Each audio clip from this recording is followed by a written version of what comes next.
جماعه شايفين المطوشه اللي فاتت دي زي الثلاث اسابيع اللي عدوا، شايفينهم ازاي؟ مفاجآت. اه. مفاجآت في الدوري. الاهلي مش حلو. بيراميدز مش حلو. كل توقعاتي ان الزمالك هيبقى مش قد كده. لا، الزمالك هو مش قد كده برضو، مش اقوى حاجه، بس ازاي بيعرف يكسب. اه. بالظبط. الصفقات. الصفقات عامله فرق غير الاهلي. اه. في كاس العالم انا قلت الاهلي هيجي في الدوري هيخلص كل حاجه، هيفنش كل حاجه. بالعكس، الاهلي مش احسن حاجه غير الدوري المصري. بيراميدز مش احسن حاجه برضو. لا بيراميدز عامل اداء مبهر، يعني في ان هو سيء لدرجه ان هو مبهر، صح. النتائج صعبه جدا كبدايه. ممكن يشد قدام على فكره. لا، بس انا بقول انا ما فيش نتيجه متوقعه دلوقتي في الدوري. يعني تقول لي مثلا انا كنت فاكر ان الاهلي زي ما قال احمد اه. الاهلي بلا هزيمه. اه. لا، الاهلي ممكن يتهزم لو فرقه قويه، هيتهزم في اي وقت.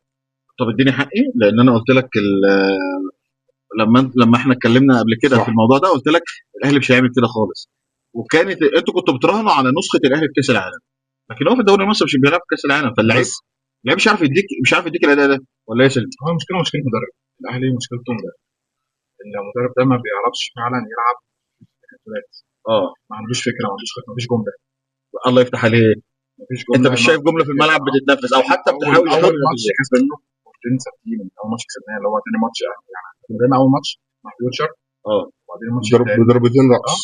فكده الاهلي مش مشكله المدرب. لا، السكواد ما فيهوش اي مشكله خالص. لا الاسبان مفيش اي مشكله. هي المشكله يعني يا ريت كان عماد النحاس موجود.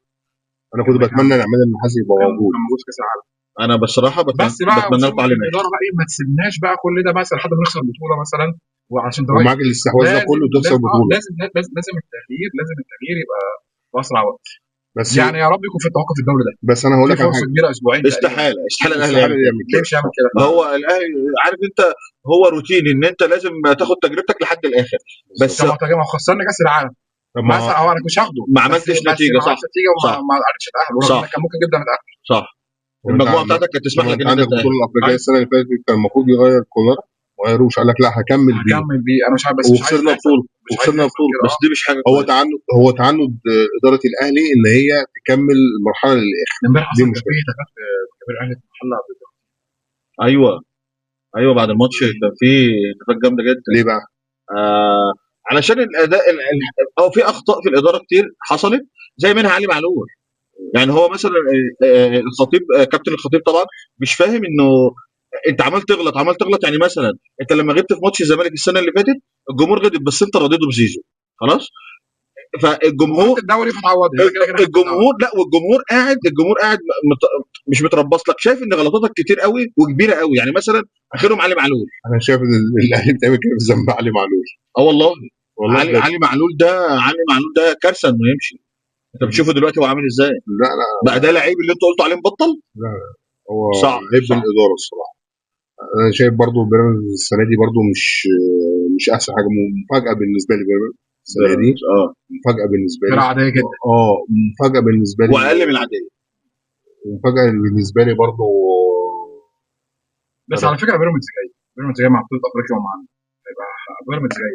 لا هو انت تحس ان هم شبعوا بالبطوله افريقيا اللي خدوها، صح. مش كده بالظبط. مش كده. لا، هم مش شبه يا مصطفى. لا لا، هم مش شبه. هم مستوى الانديه السنه دي اه. في الدوري في اه. تدعيمات كتيره قوي. في تدعيمات كتيره قوي في الانديه كلها. انت عندك امبارح وادي دجله. وادي دجله مفاجاه. مفاجاه. لا، انا بالنسبه لي اه. اللي المفاجاه فيوتشر السنه دي. لا فيوتشر سكواد تقيل قوي فيوتشر بصراحه. السنه دي اه. يعني ايه ياخد من الاهلي نقطه وياخد من بيراميدز 3 نقط، يعني اه. 4 نقط. والزمالك لولا حظه اللي كان يتعادلوا مع الزمالك. كان يتعادلوا وكان خدوا نقطه كمان من الزمالك. يعني كان خدوا من ثلاث مطوشه من اقوى 3 فرق في الدوري. اه طلع بنتيجه ايجابيه. طلعوا نتيجه ايجابيه. اه. فيوتشر تعادل ده كان من وهزيمه. هابطين اصلا، كان من هابطين السنه اللي فاتت اللي هو بالظبط. فيوتشر ده اللي هو اتغير اسمه بقى مودرن سبورت. اه. بالظبط. اه. بص اقول لك على حاجه. خلينا نتكلم على الاهلي في تفاصيله، ماشي. الاهلي المدير الفني بتاعه انت شايف ان في عشوائيه جامده قوي في الملعب، مش قوي، مش قوي، مش قد اللعيبه اللي موجوده في الملعب. بيرص هو بس لا عنده. هو بص، يعني بيلاعب مين وبيقعد مين، ده ما عندوش مشكله فيها. زي المشكله يا حبيبي هو انت اصلا انت الاهلي مش عمره ما يبقى فيه مشكله انت بتلعب مين، هم كل اللي هيقعد بره نجم مش هتختلف عليه، واللي بالظبط هينزل نجم مش هتختلف عليه. بالظبط. خلاص، لكن انا مشكلتي معاه فين؟ ان انت نازل بترص لي النجوم. خلاص، يعني انت امبارح زيزو انت منزله لي، هتلعبه فين؟ ملعبه في النص، ده مش مكانه. تريزيجيه منزله لي على اليمين، ده مش مكانه. بن شرقي الوحيد اللي بيلعب في مكانه. خلاص، مين بقى بيخش معاه؟ مفيش. انت فاهم يعني؟ انت عندك بتعجل، يعني اللي هو انت بتعجل على ناحيه، على ماشي بفرده واحده من الاخر. خلاص، فانت النهارده بدل ما تروح مثلا منزل تريزيجيه مكانه، ومنزل محمد طاهر الناحيه الثانيه، او حسين الشحات، او زيزو يرجع مكانه في العدل، انت انت ناقصك طب حد. ممكن اسالك سؤال؟ اتفضل. هل امام عمل فرق في الاهلي؟ جدا جدا، ده حاجه ما فيهاش كلام. هل غياب امام هو اللي عمل فرق في ولما يرجع هيحل لك ازمات كتير، بس هتفضل عندك انت كده اللي حلك ايه برضو؟ ان انت عندك لعيب. يعني انت السكواد ده المدير الفني المفروض انت ما تقوليش امام غايب. لا. فانت فكره ان انت بقدم مستوى ضعيف. او ممكن يبقى مصطفى مثلا احنا لسه في بدايه الدوري. لا يا احمد، لا يا عم، لا لا يا عم، لا ده واخد. يا عم الدوري الانجليزي لا السيتي اتغلب ماشي على ماشي. ارضه هو المقارنه هنا هي صعبه، ظلمه هي صعبه، ظلمه. هي صعبه، بس احنا بنتكلم في ايه؟ الكوره ملهاش كبير، ماشي. سواء بالاهلي بنجوميته، الزمالك بنجوميته، بيراميدز بنجوميته. السنه دي هيبقى في مفاجآت في الدوري المصري. انا اتمنى، بس انت لازم والله اتمنى. كاهلي السكواد دوت يكون عندك مدرب يعرف يستغله. بس لازم دي مدرب، الفكره، لازم انت بتلعب غزل لا لا، انت بتلعب غزل المحله، انت عايز على ايه؟ عبد العال انت ماشي، بس على عبد العال برضه هو انت ايوه ماشي. فين الفكره العبقريه اللي انت عايزها عشان تكسب غزل المحله؟ بالظبط مفيش. زي الزمالك لما تعادل مع المقاولين، فين الفكره العبقريه اللي انت عايزها عشان تكسب المقاولين لسه صاعد؟ انت فاهم يا احمد؟ عارف انت لو بتلاعب مثلا فريق، لو الاهلي والزمالك بيلعبوا بعض، هنكسب. هنا تقدر تتكلم. لو الاهلي والزمالك هنكسب، لانه مش هيلعبني لا كده، تقدر تقول هو مش مثلا هيلعبني كده. الاهلي ما عملش كذا الزمالك، لكن انت انا غزل المحله مع كامل بس الاحترام لغزل المحله. بس انا هقول لك على حاجه مصطفى، في فرق تبقى الدفاعات التكتل الدفاعي الدفاع اكتر، انا ارسم عليها خطه ان انا العب بده، دي مش وفي عندي. فرقه ده مش عند المدرب، ايوه ده مش عند وارد من المدرب. ماتش فيوتشر اول المدرب ماتش. المدرب الاهلي لو اتمسك اللي عليه الماتش، اتمسك الفرقه رصوا ال 11 تحت نص ملعبهم، ما عندوش فكر ان هو يلعب ازاي. ده اللي انا شايفه. ايوه يعني ايوه. من ماتش فيوتشر، ماتش بتاع المحله، هو ده بين المدرب اخره. العب معاك ماتش مفتوح حلو قوي، بره الماتش المفتوح انا مش زي عارف، ماتش مش عارف. ايوه انت ومجهودك زي بقى. ماتش بورتو في كاس العالم. ماشي. ما هو انت المدير الفني. هو انت كده مثلا معاك هو انت اهلي هو اصلا، انت هو انت عملت ايه في الدوري ماتش كله الاهلي هيلعب كده. وبورتو في كاس العالم؟ لعب ماتش عالمي ليه؟ عشان الماتش كان مفتوح، لا، واللعيبه كانت عشان الماتش مستنفره. مفتوح كمان، لا، عشان ده عايز يكسب عشان يصعد، وده عايز يكسب عشان يصعد. ايوه. فاهمني؟ فاحنا لعبنا ماتش مفتوح، بس فكل لما تلعب فالفرقتين فاتحين. خلاص، لكن انت لما بص بقى، ما انت بتتزنق فين يا عمرو؟ انت بتلعب ماتش مثلا اي بتلعب فرقه الزمالك، اقصى طموحها تاخد نقطه منك. بتلعب الزمالك، فانتوا لعبتوا ماتش مفتوح. خلاص، انت لو بتطبق جمل مفيش جمله اتعملت لحد دلوقتي. لما تيجي في ماتش بتقابل مدرب زي علاء عبد العال، انت هتشوف بقى هنا الجمل.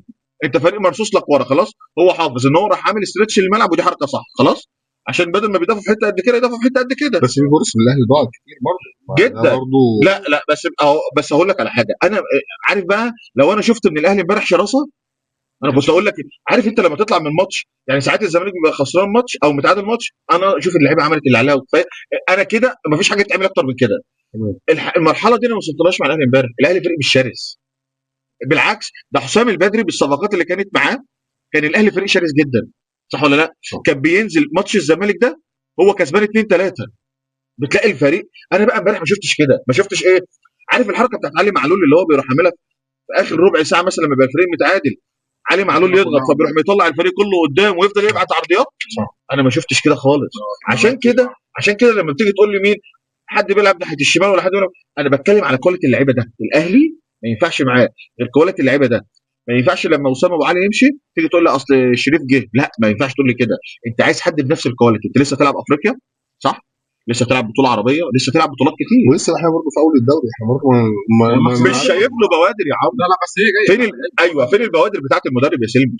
ايوه احنا عايزين انا مش شايف، انا عايزين نتفرج بقاله كام ماتش، يعني سكواد زي كده ثلاث عايزين ماتشات نستمتع، عايزين نتفرج على ماتش بقاله عايزين كام نستمتع. ماتش، في الدوري، ثلاث ماتشات. لا بقاله كام ماتش، لا ده هو معاك من كاس العالم يا عمرو. ايوه ايوه انا بتكلم على انت لو معاك مدير فني يا ثلاث عمرو، ماتشات. انت لو معاك فايلر في كاس العالم ده انت كنت عملت حاجه. احنا هنقعد نتكلم على فيرا كتير ما بس هو خلاص بقى. هل ربنا ما خلقش غير فايلر لا واحد؟ طبعا في في كتير، مدربين. في كتير. والله وما شفت برضو عماد النحاس برضو كان ما عاجبني، كان كان عاجبنا جاب الدوري جدا صعب كان قوي. ايوه جدا. كان جامد. بس لو انت عايز مدرب يفيد الفرقه دي فعلا، علي ماهر. انا مش عارف ليه الاهلي مستكترين على علي ماهر لا لا هو جاي انه يمسك يا الاهلي. عم، هو جاي هو لا هو بيقول جاي لك كل حاجه، مش عايزين مدير فني مصري. يا جماعه المدير الفني المصري ده ماله؟ علي ماهر يعني.